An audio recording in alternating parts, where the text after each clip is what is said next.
Bienvenidos a una nueva emisión de entrevista. Hoy conversaremos con una de las voces de contrapeso más importantes de México, la periodista Carmen Aristegui. Carmen, muchas gracias por darnos esta entrevista. A ti, Emma, gracias. Un gusto estar contigo. Carmen, ¿por qué has salido de MBS? Hay como dos versiones encontradas al respecto. Unos, o la oficial que han manejado, es porque anunciaban la participación con la plataforma de México Leaks, o es que realmente está algo detrás de la investigación de la Casa Blanca del presidente Enrique Peña Nieto. La salida intempestiva de este grupo de periodistas que yo he encabezado a lo largo de los últimos seis años es una salida que tiene toda la mecánica de un golpe autoritario. Es una salida que tiene toda la estructura de algo que fue diseñado para eliminar del aire este programa de noticias que ha desarrollado investigaciones importantes, una de ellas la que tú mencionas, una investigación muy relevante que condujo a la llamada Casa Blanca, que es propiedad legal de un contratista de nombre Juan Armando Hinojosa. Ese contratista fue contratista de Enrique Peña Nieto cuando era gobernador del Estado de México y ahora sabemos que es un contratista que ha logrado contratos multimillonarios. Uno de ellos, el tren México-Querétaro, que fue cancelada esa licitación en medio de una circunstancia pues muy polémica. Un contratista que ha ganado una licitación en Monterrey, muy polémica también, con no una sino dos empresas suyas, el Acueducto Monterrey. Es un contratista que ha tenido un crecimiento enorme en su propia posibilidad de hacer negocios con el gobierno a raíz precisamente de la llegada de Enrique Peña Nieto a la presidencia de la República. El hecho de que esa mansión, una casa, ha calculado su valor de unos 7 millones de dólares, según el peritaje independiente que nosotros hicimos o pedimos para el propio reportaje de investigación, una mansión con esas dimensiones, una mansión que no podría explicar un funcionario que ha sido diputado, gobernador, presidente de la República, los ingresos registrados públicamente por el hoy presidente de México no dan para explicar una casa de esas dimensiones. Esa investigación nos condujo a que el nombre legal propietario de esa casa, actualmente todavía, es el contratista Hinojosa. Sin embargo, la propia investigación nos hizo saber que esa casa era ocupada por el presidente de la República, que el Estado Mayor Presidencial resguarda esa casa, que el arquitecto que la diseñó habla con amplitud sobre cómo se hizo la casa a gusto del presidente mexicano y de su esposa, y todo indica finalmente que estamos frente a un asunto cuya explicación oficial no convence. A raíz de la publicación de este reportaje de la Casa Blanca es que la presidencia de México se ve orillada a dar un cierto tipo de explicación que, si nos atenemos a las encuestas, no convenció a nadie. Una explicación en donde se afirma que fue adquirida o está siendo adquirida por su esposa, que es una actriz de televisión, y esa actriz de televisión afirma que ha ganado suficiente dinero como actriz de telenovelas para haber comprado esa casa. Una casa que está en colindancia con una casa que está en la calle de Palmas, en las lomas de Chapultepec, Ciudad de México. Esa casa de Angélica Rivera es una casa que le transfirió la empresa Televisa Talento SADCB a Angélica Rivera, y la otra casa es la que da a Sierra Gorda. La colindancia entre una casa y la otra, bueno, es muy sugerente de que son dos propiedades en la misma zona, una de Angélica Rivera y la otra, que ahora nos dice la presidencia, también va a ser propiedad de Angélica Rivera. Sin embargo, quedan dudas abiertas realmente de qué uso se le ha dado a esa casa, de qué alcance tiene la relación de la señora Angélica Rivera con el contratista o del presidente de México con el contratista, o lo que falta por investigar. Lo que nosotros presentamos ante la opinión pública fueron documentos, información firme, una investigación muy rigurosa que nos llevó a decir: esa casa que ocupa la familia presidencial, que la ocupa el presidente de México, es una casa en manos legales de un contratista. Solo ese hecho, más todas las preguntas abiertas, pero solo hecho evidentemente obligó a la Presidencia de México a tratar de dar una explicación. Como no convenció y no convence esa explicación, se vio obligado el presidente de México a nombrar a un secretario de la función pública, que es un funcionario que tendrá como tarea principal, según dijo el presidente de México, investigar si hay o no algún conflicto de interés. En ese terreno básico es que quiere ubicar el asunto.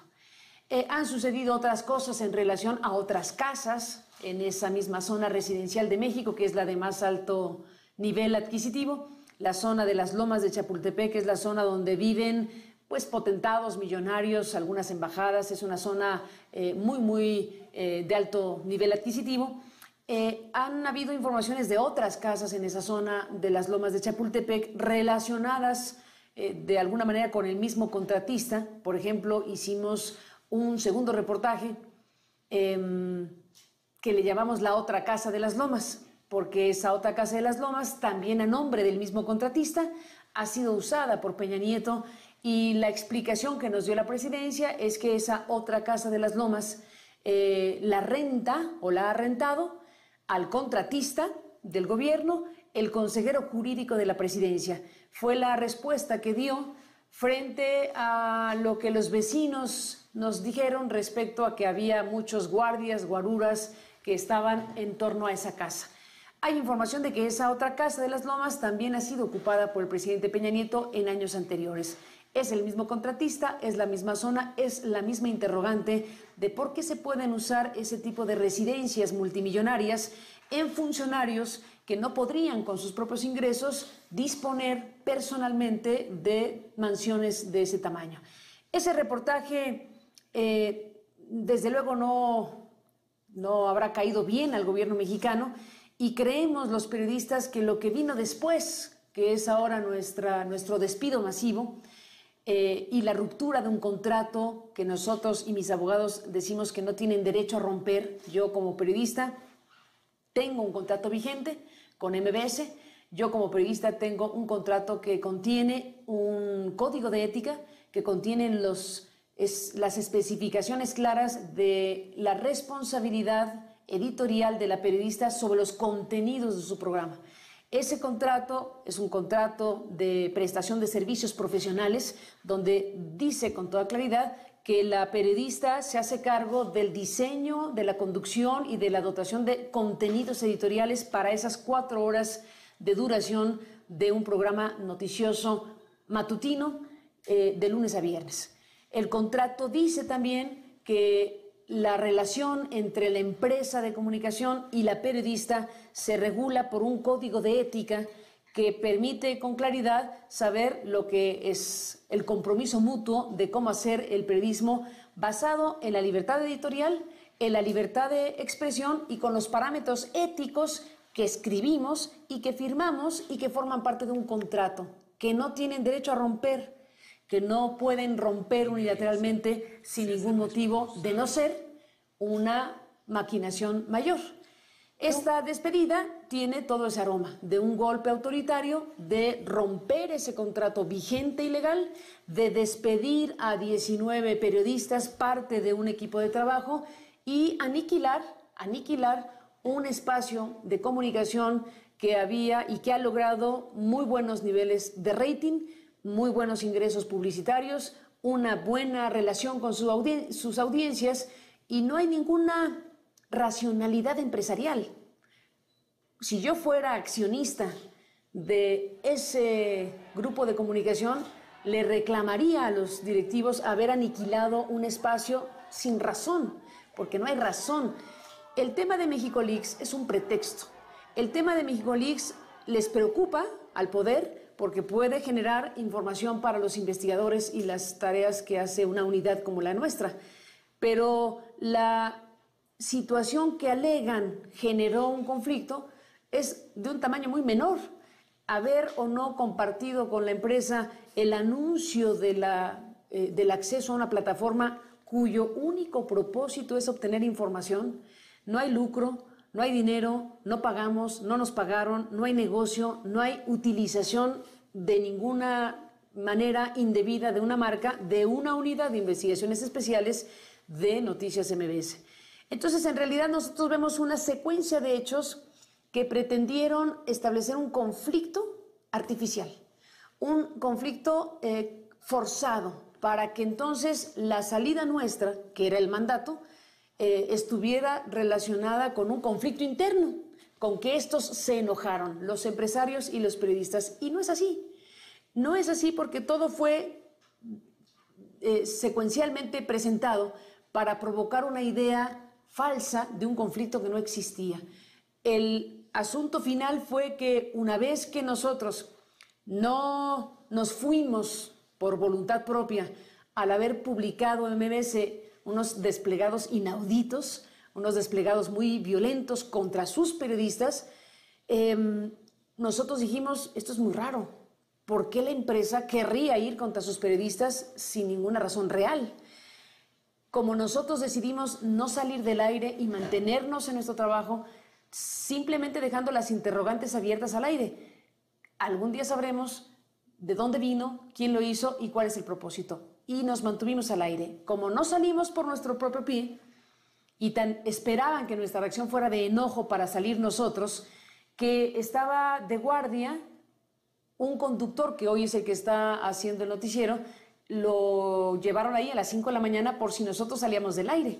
Pero como decidimos no salir del aire, entonces hubo un segundo evento que fue, entonces despidamos a 2 periodistas. Le va a ser intolerable a Carmen que despidamos a 2 periodistas de su equipo y por lo tanto se va a ir ella sola. Hablando con los 2 periodistas dijimos, lo que quieren es que nos vayamos y nosotros tenemos un contrato que nos protege y una razón para seguir. Este despido de los 2 periodistas lo resolvemos con los periodistas diciendo, vamos a mantenernos al aire y diremos que pedimos que los reinstalen. Viene un tercer evento que al nosotros no aceptar irnos del aire por nuestro propio pie, viene un tercer evento que es que la empresa MBS, por su decisión unilateral, nos presenta nuevos lineamientos editoriales y me entregan un documento que yo reviso y que les digo, esto es inaceptable.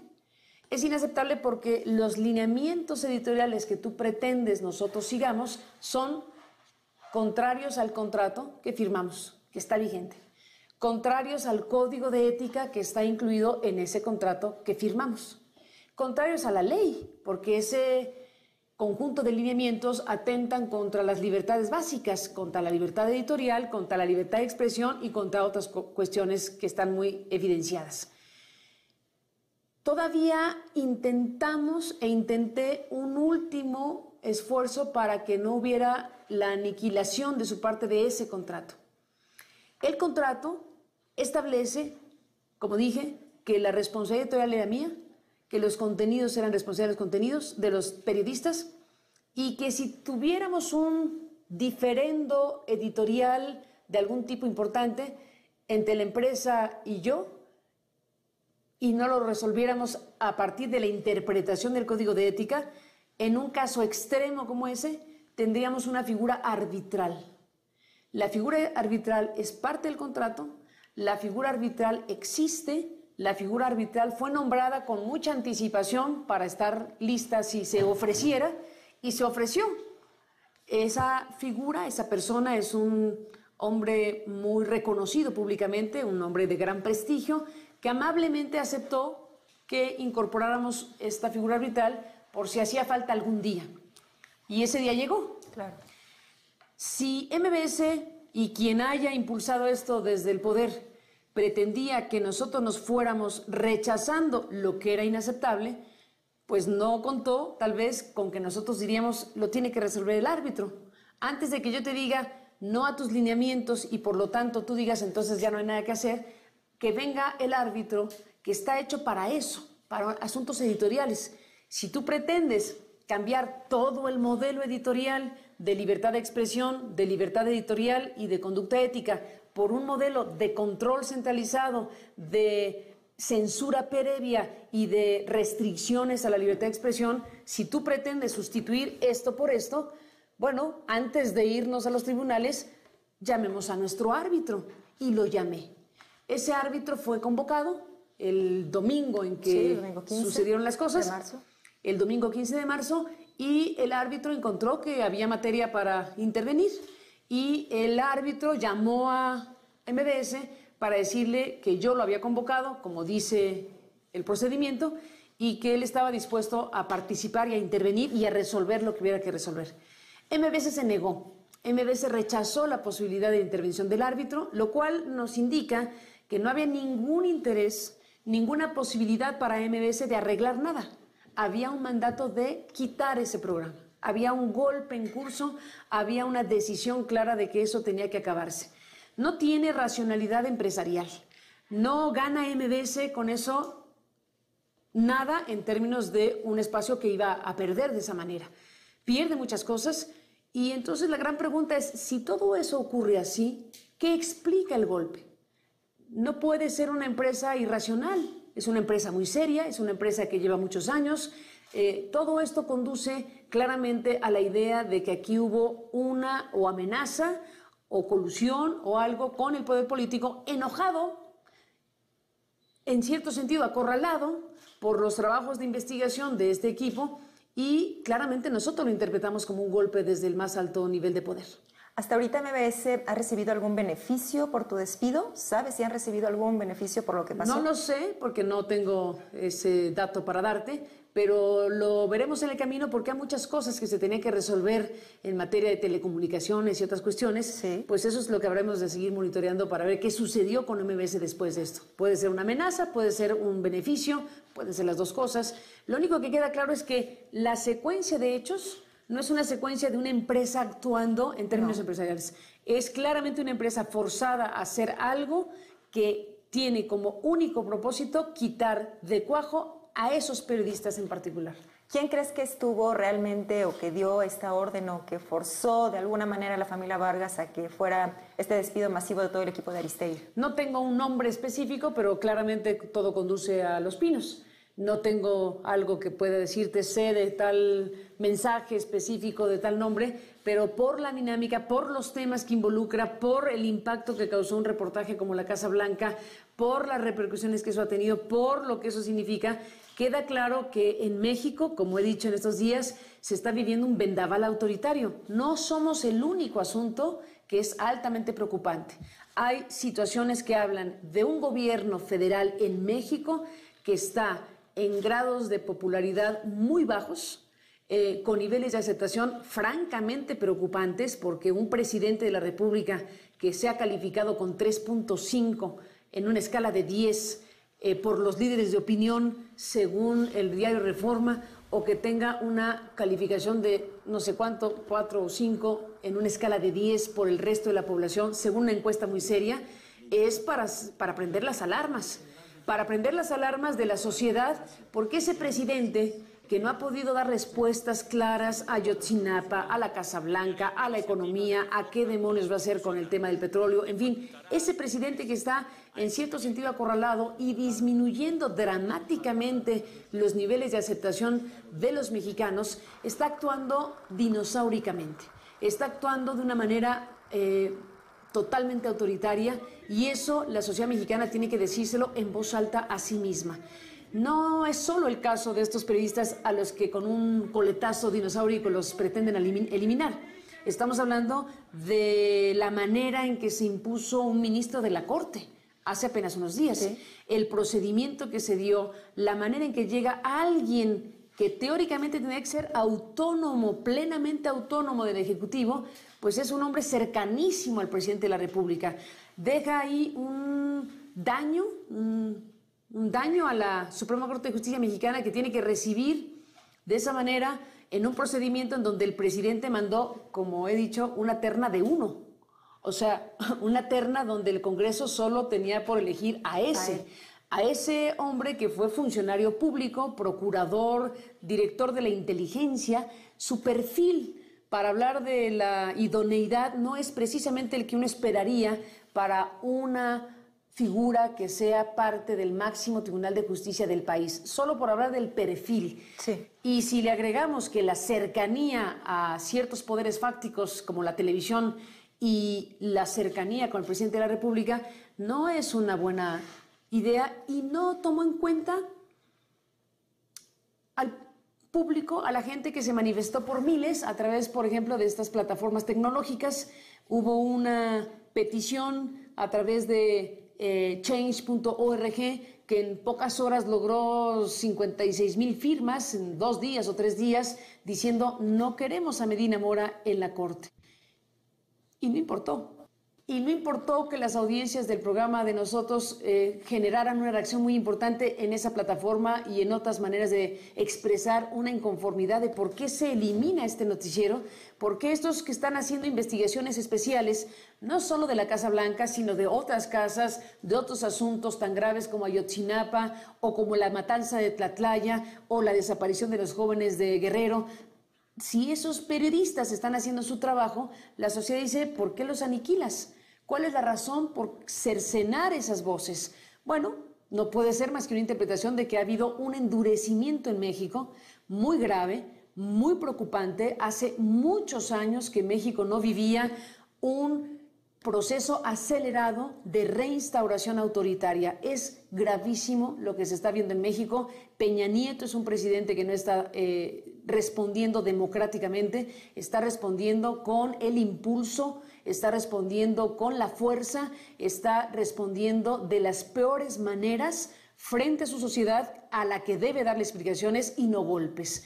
Este caso nuestro es uno de varios sucesos que están en estas últimas semanas ocurriendo en México, de la mano de una caída estrepitosa de su aceptación en el resto de la sociedad. México está viviendo una crisis importante y su gobierno está actuando de una manera inadecuada y muy, muy riesgosa para la sociedad mexicana. Carmen, regresando al supuesto motivo de este despido masivo que era la participación de México Leaks, ¿cuál era el supuesto pecado de querer participar en una plataforma alternativa? ¿Es que entonces en México uno ya no tiene derecho a libertad de expresión, a informar las cosas como están pasando? Pues eso es lo que nos preguntamos también. Sí. Exactamente. Estos periodistas fuimos invitados junto con otros periodistas mexicanos. Eran varios. Por una organización que se dedica a promover la libertad de expresión, que se dedica a encontrar recursos en el Parlamento Europeo para promover la democracia, las libertades, el periodismo. Y este grupo en Holanda lanza una invitación a México, como la ha lanzado en África y como la ha lanzado en otros lugares, donde encuentran y entienden que hay que favorecer la tarea de los periodistas, que hay que ayudar a que puedan hacer mejor su trabajo. Y no se equivoca esta organización holandesa al decir que a México hay que ayudarle aportándole recursos, insumos, elementos a los periodistas para que desarrollen mejor su trabajo con independencia y con libertad.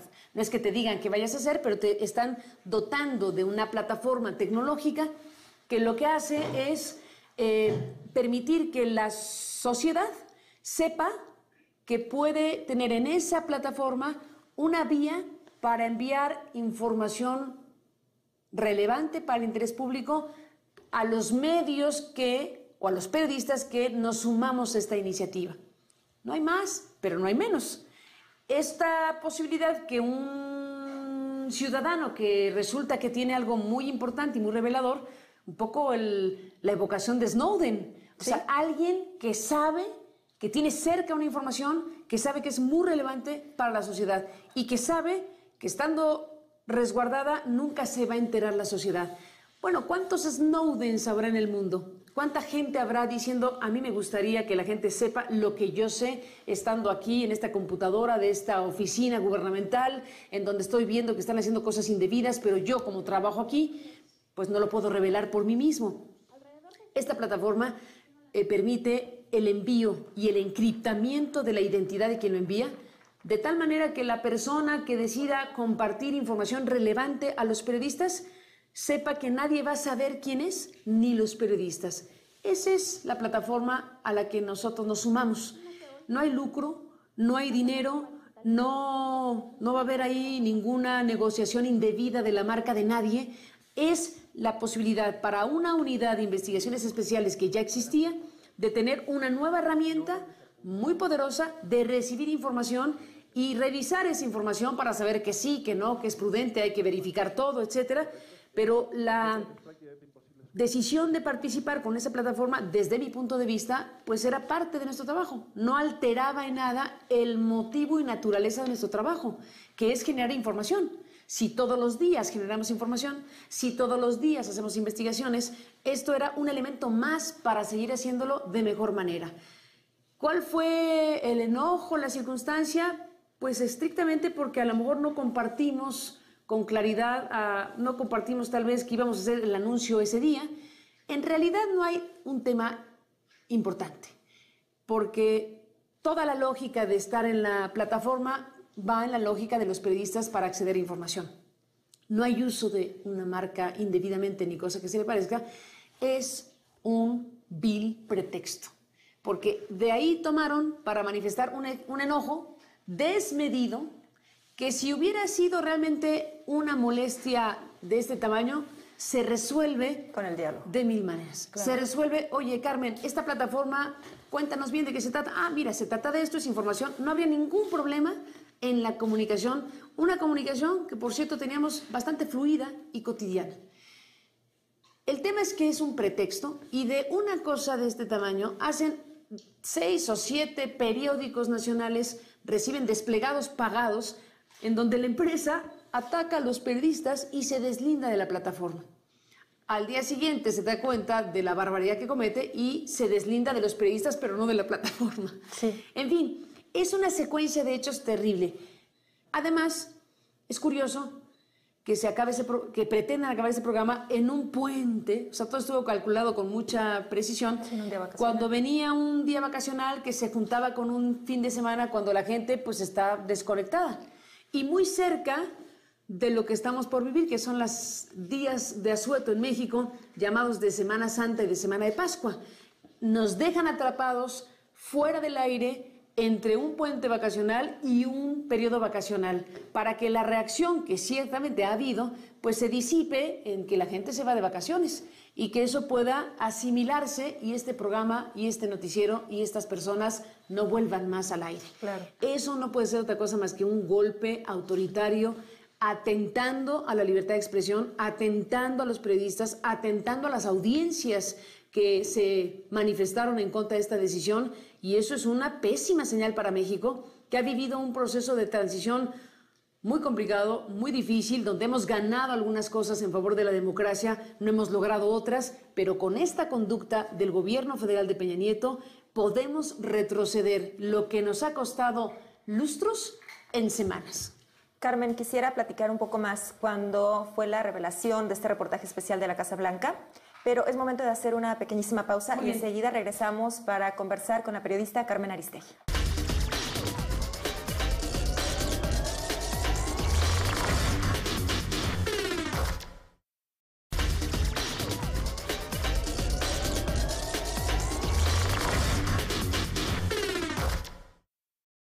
Amigos, seguimos conversando con la periodista Carmen Aristegui. Carmen, ¿qué pasó en noviembre del año pasado en cuanto se publicó el reportaje de la Casa Blanca? ¿Tú o alguno de los integrantes de tu equipo recibieron alguna amenaza?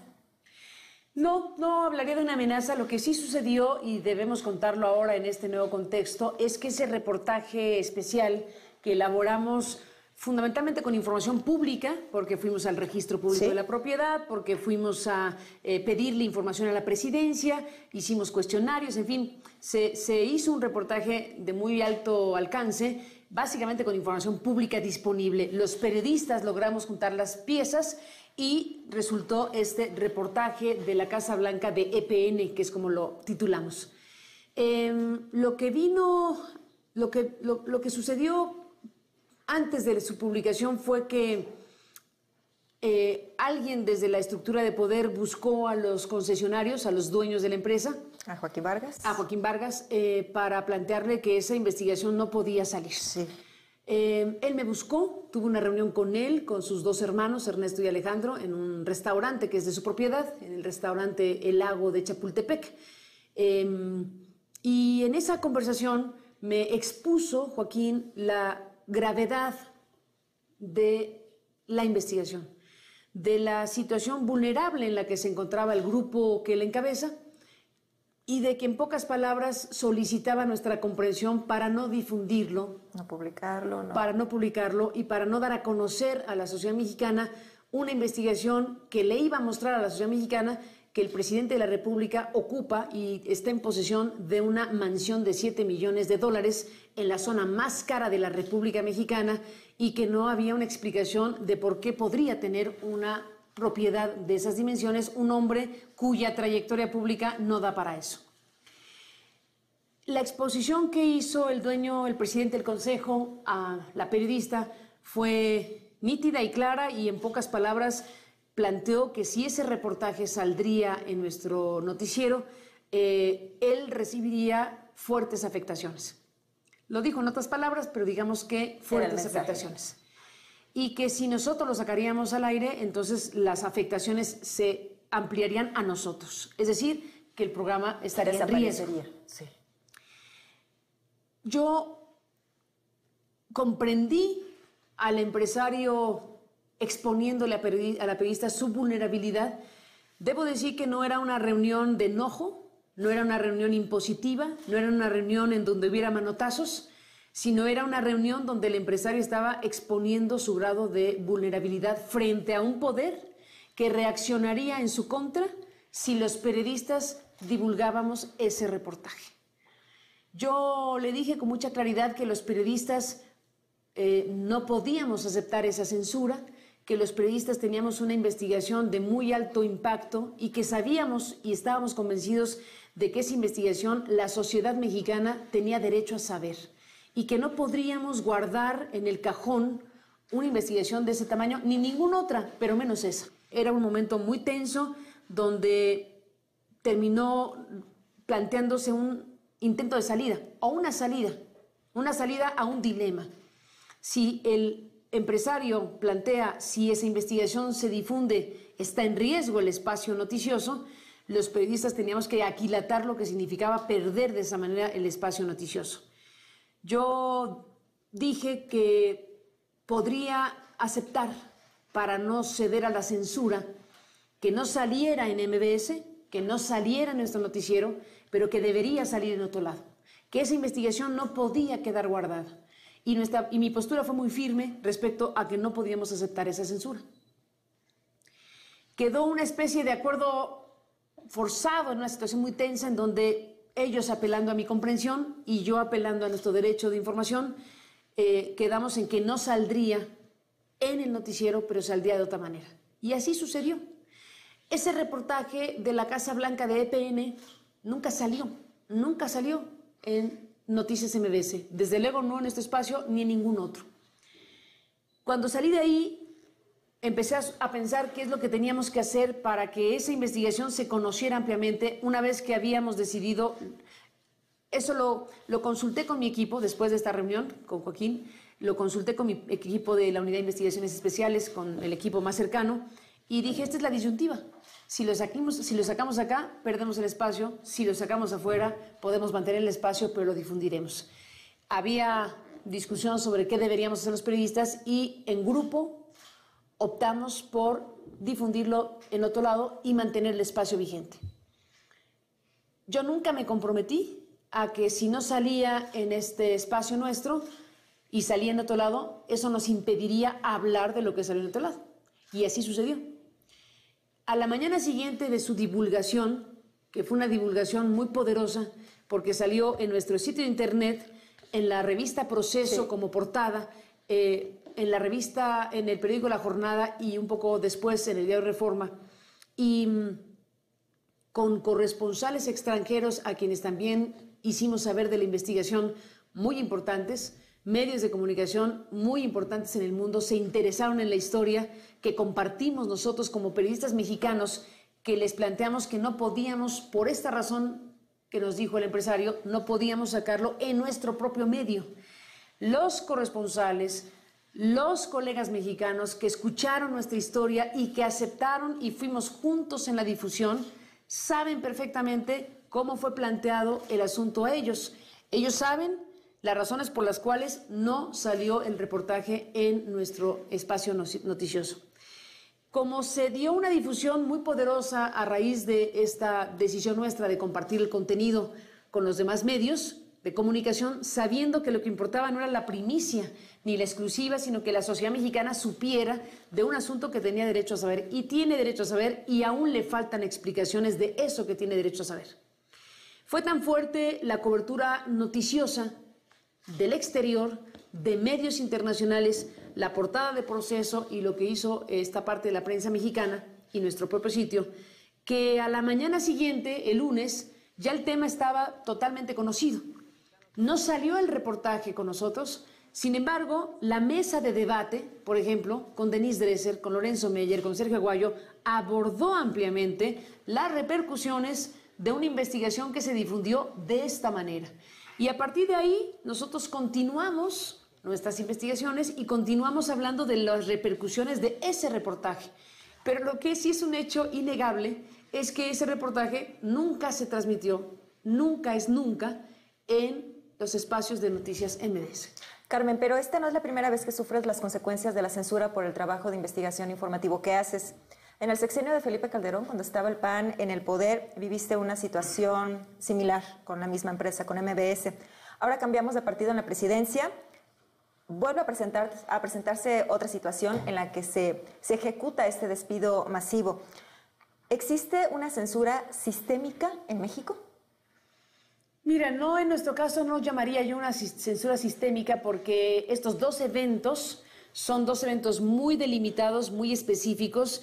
Yo debo decir que durante estos 6 años de trabajo hemos hecho valer el contrato, hemos hecho valer nuestro código de ética, hemos hecho valer nuestra libertad de expresión. En mi caso, yo hablo de mi caso. No podría decir que hay una censura sistémica en nuestro caso, porque hicimos valer esa libertad de expresión todo el tiempo y a toda hora. Estos dos eventos habla de cuando llega el poder a indignarse o a enojarse y da el golpe y pretende que el empresario que ha jugado con los periodistas a favor de la libertad de expresión se sienta sometido o amenazado y los despida. Sí, ese evento de Calderón lo contó el propio Joaquín Vargas. Ese evento de Calderón, que no fue más que un berrinche presidencial por una pregunta inoportuna, no inoportuna, una pregunta válida, porque al final los periodistas podemos preguntar cualquier cosa. Sí. Basta que nos contesten o no, pero los periodistas podemos contestar o preguntar cualquier cosa. El propio empresario Joaquín Vargas, 18 meses después de que salgo del aire y regreso al aire después de una batalla que me deja un déjà vu ahora, ¿no? Sí, similar. Después de esa batalla, regresamos al aire y seguimos nuestro trabajo. Ese mismo empresario, 18 meses después de ese evento, cuenta en una conferencia de prensa con videos, con pantallas, una conferencia exprofeso para decir y contar más información de lo que yo había contado en su momento, de lo que realmente pasó con la salida de nosotros de Noticias MBS. Cuando yo conté lo que a mí me constaba, que era que había una exigencia de Los Pinos para quitarme del aire si no me disculpaba con el presidente, exigía que me arrodillara, exigía verme humillada para que yo dijera perdón, presidente, por preguntarle. Es una locura, pero eso es lo que quería Calderón. Llegó al extremo Felipe Calderón de escribir, no sé si él, pero desde Los Pinos escribieron la carta que pretendían que yo leyera como mía. A esos niveles llegó en donde el presidente dijo, si se disculpa así, en estos términos, entonces podemos seguir con ustedes en sus negocios y nuestras negociaciones en telecomunicaciones. La periodista consideró que esa era una humillación terrible y que no podía yo aceptar una cosa así, y no acepté, y menos con la propuesta absolutamente indignante de una presidencia de México que pretendía que el periodista leyera como suya una carta de disculpa. Insólito, pero así ocurrió. Regresamos al aire de manera inaudita porque las audiencias y la gente fue muy firme en su reclamo, y porque yo hice un llamado público a MBS y les dije, no nos dejemos romper este equipo de trabajo y este noticiero que hemos construido juntos por un berrinche presidencial. Ustedes saben que es un berrinche presidencial, ustedes saben que este presidente los está arrodillando para quitarnos a los periodistas. Eso es clarísimo, y así lo dije. Ellos aceptaron en su propia evaluación de las cosas porque sabían que era cierto. ¿Por qué era cierto?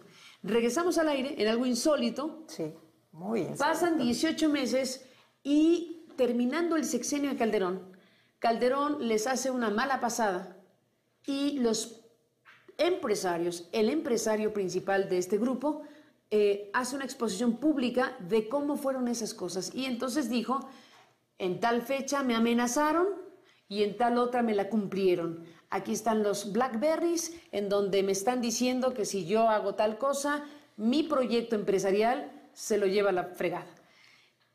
Hay ahí una demostración pública, también insólita, de un empresario de medios de comunicación que le dice a la sociedad mexicana, un empresario puede ser arrodillado y afectar el trabajo de los periodistas.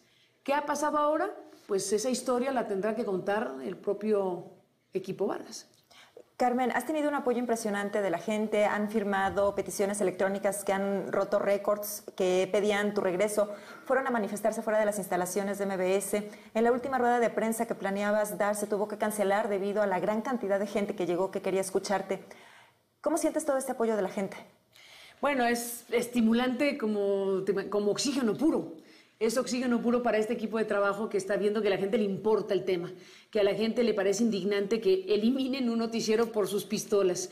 Es muy emocionante para nosotros, pero también tenemos conciencia de que es un momentum que dura un cierto tiempo y que esta energía social que es fundamental, que esta reacción de la sociedad es muy importante y que de alguna manera tiene que traducirse en cosas específicas. Nosotros tenemos que hacer rápidamente un recuento de daños y de situaciones para encontrar la manera de seguir haciendo nuestro trabajo, de seguir haciendo periodismo. Vamos a dar una batalla judicial. Hemos decidido recurrir a los tribunales para que no se consume el atropello, para que el golpe no termine de darse y que la justicia y el amparo de la justicia pueda hacer valer la libertad de expresión, la vigencia de un contrato, la libertad editorial de los periodistas y su responsabilidad con las audiencias. También hay derechos de las audiencias que se atropellaron y creemos que es una batalla que vamos a ver cómo se desarrolla, pero creemos que es una batalla que tenemos que dar, porque si a un grupo de periodistas como nosotros, que habíamos logrado tener cierto cobijo legal para ejercer nuestra libertad de expresión, nos aniquilan de un coletazo dinosaurico, pues entonces es una señal para todos. Es una señal en donde los periodistas en otros lugares que a lo mejor no tienen ni contrato, que no tienen código de ética, que están a expensas de lo que un dueño pues decide hacer con su existencia, es una señal muy preocupante para el resto de los periodistas y en general para el resto de la sociedad. Porque si con toda esta protección legal, contrato, árbitro, nos dan este coletazo y nos desaparecen como pretenden, pues habrá un daño, desde luego para nosotros, pero desde luego también para un pedazo de la audiencia nacional que tenía en ese noticiero un espacio de información y que no tiene derecho a perder. Nosotros tenemos claro que la empresa no tiene derecho a aniquilarnos y no tiene derecho a quitarle a la audiencia lo que había logrado niveles importantes de relación y de empatía con la sociedad. Tenías en este espacio, eras una voz alternativa, tenías muchos seguidores, les gustaba mucho el tipo de información que dabas. Ahora te quitaron, mucha gente ya no te puede escuchar en este momento.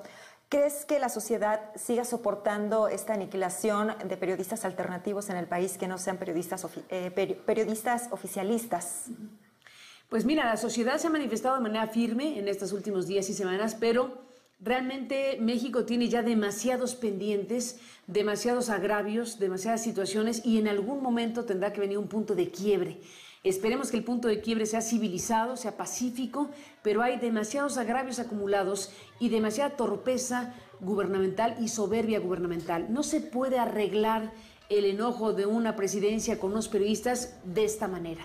Se debe arreglar con información, con explicaciones, con claridad, con rendición de cuentas. Si tú no estás dispuesto a la transparencia, a la información, a la rendición de cuentas como presidente, entonces ¿qué queda? El uso de la fuerza. Y el uso de la fuerza puede ser vía la aniquilación de un noticiero o vía otros canales donde el Estado o el gobierno en turno puede caer en la tentación de acallar voces, de cerrar espacios, de la manera en que sea. Y eso nos conduce a una regresión autoritaria tremenda.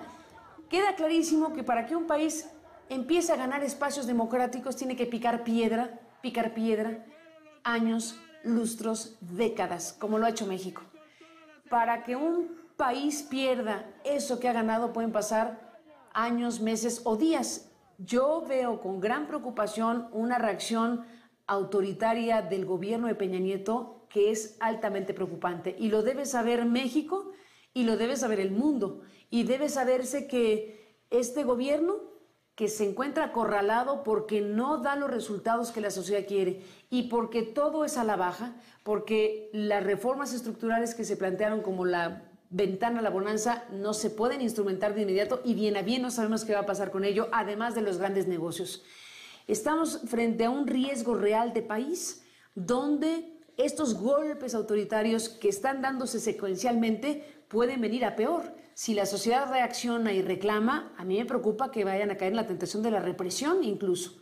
Yo ya en este momento creo que la sociedad mexicana tiene que tener una señal, ya no de alerta, sino de alarma, de que si este proceso continúa, pues lo que va a haber es lo que ya de por sí existe, que es una cooptación de medios de comunicación, entre otras cosas con mucho dinero. Hay mucho dinero público circulando en medios de comunicación que han preferido disminuir su ojo crítico, que han permitido pues, que algunas cosas no se hablen suficientemente ampliamente. En fin, tenemos un ingrediente que puede ser el dinero público que circula y que no está reglamentado, a pesar de que lo prometieron reglamentar. Y algunas situaciones que vayan achatando, disminuyendo una democracia que de por sí no había logrado consolidarse. El grado de fragilidad de México es precisamente esa transición fallida en muchas cosas y en esa sociedad mexicana que si bien se manifiesta, no ha logrado cohesionarse, no ha logrado la suficiente inteligencia colectiva para lograr contraponer a los abusos de poder, a la corrupción, a los excesos, a las barbaries como lo que es Ayotzinapa. No ha logrado la sociedad mexicana todavía encontrar canales para sobreponerse a esas situaciones y para obligar al poder a que no camine la ruta autoritaria, sino que se conduzca por la ruta democrática que es la que la sociedad mexicana quiere. El riesgo en México hoy me parece que es real. Nuestro caso es un caso, pero no es el único, es la secuencia de situaciones relativamente recientes que todas apuntan a una regresión indebida, inaceptable y que debemos denunciar. Carmen, así como todo tu equipo de colaboradores de Aristegui Noticias representaron y siguen representando un medio alternativo de noticias en el que se informan las cosas que otros medios no suelen hacer, también a nivel internacional hemos tenido el nacimiento y el surgimiento de estos otros medios alternativos. ¿Qué opinas del tipo de plataforma y el tipo de información que se emite a través de Russia Today? Pues hemos visto cosas interesantes con ustedes, creo que han crecido bastante, ustedes lo saben mejor que yo, se han convertido en una opción interesante, importante. Hemos visto cómo están entrando en asuntos locales con mucha decisión, a pesar de que es un medio internacional que tiene origen en tu país, en Rusia, en el país de origen de este medio, no en tu país, pero sí en el origen de Rusia. Han decidido, no sé si lo están haciendo en otros países, pero aquí han decidido entrar en la agenda local, entrar con estas entrevistas, entrar con reportajes, no están en un tono contemplativo y eso me parece que es muy importante. Se suman, digámoslo así, a otros esfuerzos que se están haciendo en materia informativa en México y yo creo que se convierten en una interesante opción de una mirada que si bien hay mexicanos aquí, también hay una mirada internacional, que hace que este espacio pueda efectivamente contribuir a que la aplanadora de uniformidad que se pretende establecer, pues no lo logre, porque si no tenemos mirada internacional, si este país no es observado desde fuera, si no hay medios como ustedes que se interesen de lo que pasa en esta nación, pues va a ser mucho más fácil la restauración autoritaria. Así que siempre se agradece, se valora, se aquilata que voces y miradas como las de ustedes estén aquí. Carmen, ¿qué sigue para ti y para todo el equipo de Aristegui Noticias? Ahora lo inmediato es la estrategia judicial que varios abogados están estableciendo. La batalla que se va a dar en esta materia, desde luego, siempre es un enigma que pueda pasar en los tribunales, pero hay una discusión muy amplia de muchos abogados. Es curioso, pero recibimos muchas llamadas de muchos abogados que querían participar de nuestro caso.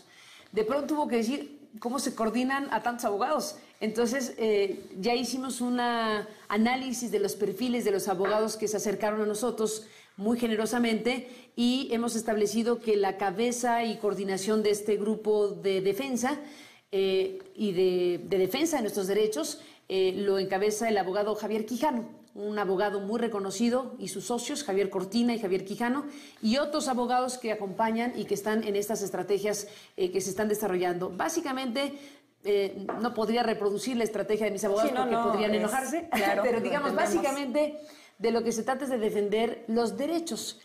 México hoy tiene varias herramientas legales nuevas o relativamente nuevas que hay que usar. México tuvo una reforma constitucional de derechos humanos muy importante.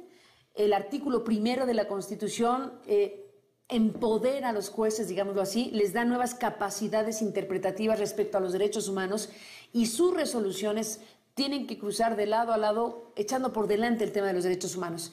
En los derechos humanos ubicamos nuestras libertades, la libertad de expresión, la libertad editorial, etcétera. Entonces el expresidente de la Corte, en ese momento cuando se promulgó la reforma, el ministro Juan Silva Mesa dijo: México está viviendo un cambio de paradigma. Y sí, ese cambio de paradigma cruza por el tema de los derechos humanos. Hay que hacerlos valer, hay que hacer valer nuestras libertades, hay que quitarnos la idea de que es un discurso, hay que creer que se puede y hay que creer que debemos luchar por nuestras libertades. Y que si lo hacemos en solitario vamos a perder, porque esto es un asunto de todos, al final de cuentas. Lo que logremos o no es una señal muy importante, desde luego para los periodistas, pero para la propia sociedad, que tiene que saber que la libertad de expresión es real y que hay que hacerla valer, que hay establecimientos legales que nos permiten dar una batalla por ella, una batalla por nuestra libertad de expresión, una batalla por la libertad editorial. Hay responsabilidades de los concesionarios de los medios. Los empresarios que se dedican a la radio y la televisión en México son concesionarios y son garantes de un bien público, porque el espectro en el que suben los contenidos es un espectro de todos. El espectro no es de su propiedad, son concesionarios del Estado que pueden hacer negocio, lucrar con las campañas, hacer negocio como está establecido en la ley, legítimamente lucrar o hacer negocio con una concesión. Ese no es el problema. El tema aquí es que no son dueños del aire, y al cometer acciones de esta índole que sin justificación alguna eliminan un espacio de libertad editorial y de trabajo periodístico, pues también tienen que responder en su condición de concesionarios. Ellos tienen la obligación legal de que lo que dice la Constitución, de que lo que dice la ley se respete y se garantice. Y no le garantizaron a sus audiencias nada, no fueron escuchadas, no fueron atendidas, por un lado, amén de que rompen un contrato civil sin ninguna justificación para aniquilar un espacio de periodistas. Entonces, hay varios elementos legales que son relativamente recientes en México que hacen que esta estrategia legal, dicen los que saben, pueda tener algún viso de posibilidad de ser ganada. ¿Qué es lo que queremos los periodistas? Estos 19 periodistas despedidos y la titular del espacio, queremos que reinstalen a este equipo, que regresemos al aire, que sigamos haciendo nuestra tarea, que sigamos haciendo investigaciones especiales, que sigamos informando a la sociedad, que sigamos abriendo el debate público. Lo que nosotros queremos es no perder lo que habíamos ganado. No queremos perder lo que habíamos ganado en materia de libertad de expresión, y no queremos perder el espacio que habíamos construido con una audiencia, con rostros, con nombres, con apellidos, con alcance en toda la República Mexicana. No queremos dejar que el golpe prospere, no queremos quedarnos cruzados de brazos sin haber intentado por lo menos que una acción autoritaria, indebida, indignante, prospere. No podemos aceptar que México retroceda de manera acelerada a territorios que ya habíamos ganado. México ya había ganado espacios y no podemos aceptar que por un gobierno que está disminuido, por un gobierno que se encuentra enojado, un gobierno que no logra dar las respuestas apropiadas y que tiene estos índices de aceptación verdaderamente dramáticos a la baja, responda de esta manera. La sociedad, los periodistas, los que formamos este país, debemos decirle al poder que no tiene derecho a hacer esto y que hay que contraponerse al poder para evitar que el poder acabe instaurando un régimen de terror o un régimen de represión o un régimen autoritario mucho más amplio del que tuvimos hace algunos años, cuando se transitaba de la dictadura perfecta, diría Vargas Llosa, a tiempos de transición en los que hemos logrado algunas cosas, pero no tenemos ganada la democracia. Claro. Carmen, te agradezco muchísimo este espacio, de verdad. Emma, qué muchas gusto, gracias. Labor para ti y para igual tu para público. ti. Un abrazo para ustedes. Gracias. Gracias, Emma. Carmen. Amigos, muchas gracias por habernos acompañado en esta entrevista. Hasta la próxima.